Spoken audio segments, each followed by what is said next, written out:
want to watch this episode, if you ever have put something on the marketplace, really jump behind it, and then had to adjust it over time and wondering whether or not you're going to be credible. Hi, Mitchell Levy, global credibility expert. And the question today actually was one from me, I guess, and that is, if you put content on the marketplace and you're really proposing that this is the way it goes, and then over time you adjust it and then make a correction, do you lose your credibility or do you increase your credibility? So let me answer that question.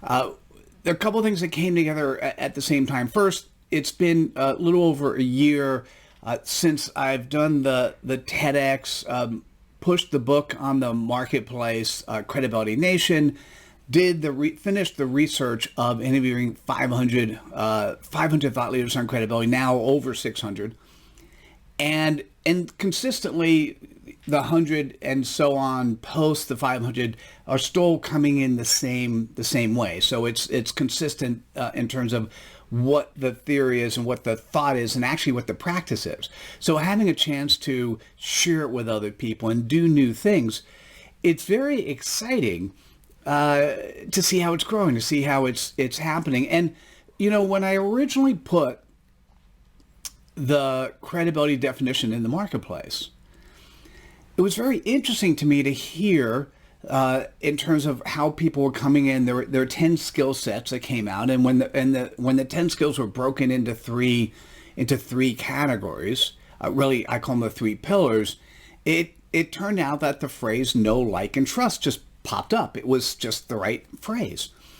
And what was interesting is I would still, when people would prepare for the interviews, we created a video. So the original video didn't have this, but probably about 4 or 5 months in, what I realized is the 5 questions I'd ask in terms of the interviews. The first 3 questions focused on trust.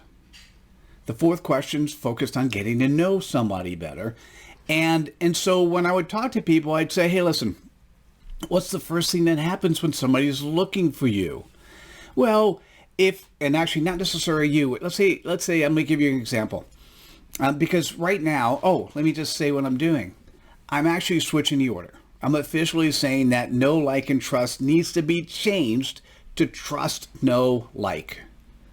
And so am I any less credible? No, it's just what I've seen in the marketplace and absolutely needs to happen. And it's just what's much more clearer in terms of focusing on it. And so what happens, and we'll just talk about if somebody has a pain point. Remember, the first question we have is, what is your customer point and pain?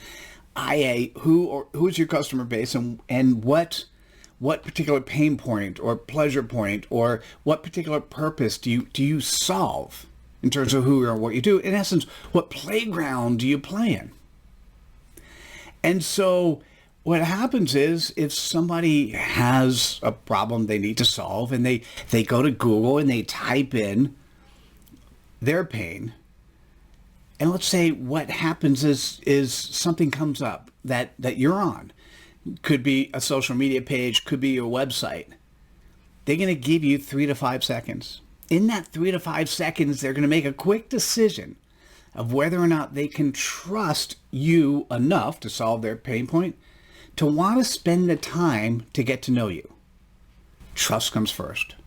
They have to trust in their heart that you have enough. So by the way, if you do a crappy website, 80% of people do not represent who they are and how they serve. They do not represent their purpose on their social media, on their websites. 80% of people, when your site comes up by your perfect prospect, they're going to go away. And by the way, just as an aside, word of mouth marketing. If somebody says, hey, you should go to so-and-so because I trust they'll help you, the trust is already encountered. They may even tell you a little bit more. This person is like, and this is what it works like to deal with him. You get to know them a little bit better, right? So what's interesting is the first thing that happens is within the first couple seconds, do I actually get to trust that this person can actually potentially solve my problem? So then I want to get to know them. So I'll explore that a little bit more in terms of how to get to know them. And as I'm getting to know them, I'm going to decide if I trust them more.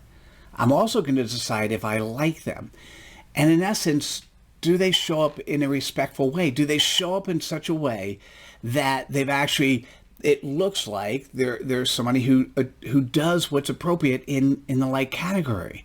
They actually share their stage and they show respect by showing up when they show up. So they actually are respectful, i.e. it's somebody who demonstrates likability in the marketplace. And once you get to know them and you actually appreciate getting to know them and you could trust they could solve the problem, then you're going to want to talk to them further. All right. And so it's just interesting to me in terms of that there's a framework in the marketplace. So obviously I'm not going to change the TED Talks. That's out there. That's done.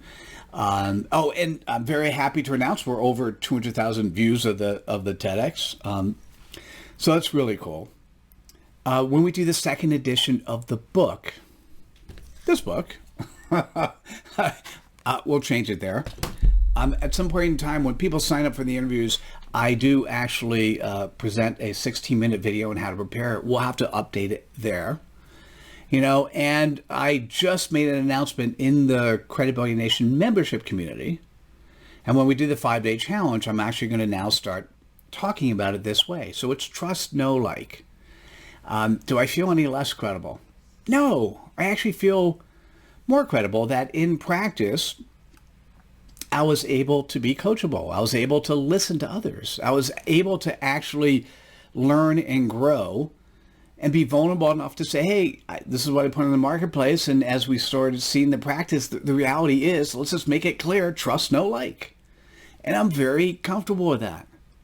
So what ideas, what thoughts have you put on the marketplace that from empirical evidence, from qualitative research, from talking with people, from learning and growing, from practicing what you put out there, how has it changed?